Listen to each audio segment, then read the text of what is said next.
Dans l'actualité également, ce soir, il y a le conseil municipal de la ville de Lyon qui s'est tenu aujourd'hui. Il va se poursuivre encore demain.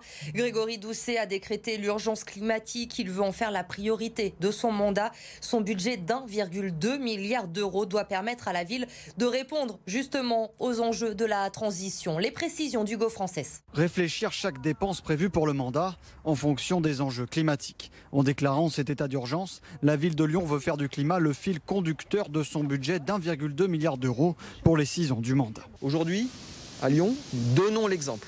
Nous lançons, je l'espère, un grand mouvement à l'appel du secrétaire général des Nations Unies. Ce que ça va changer, c'est d'abord que nous allons agir sur cette urgence climatique.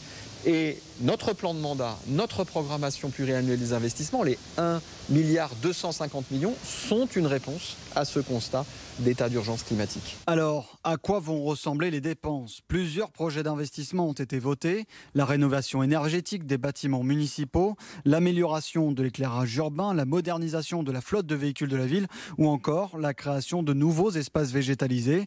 Autant de mesures pour un objectif clair, réduire les émissions de gaz à effet de serre 30% d'ici 2030, 15% d'ici 2025. Comme l'a montré le bilan carbone de la ville en 2010, notre facture énergétique ne représente qu'une fraction de nos émissions totales. Il faut ajouter les émissions indirectes de nos achats, de nos déplacements, des déplacements de nos agents et de nos usagers, de l'alimentation de la restauration scolaire ou de nos grands événements comme la fête des Lumières.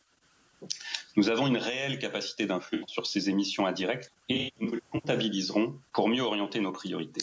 Du côté de l'opposition qui a voté pour la forme contre l'état d'urgence climatique, on espère désormais que les déclarations d'intention de la majorité seront suivies d'actes concrets.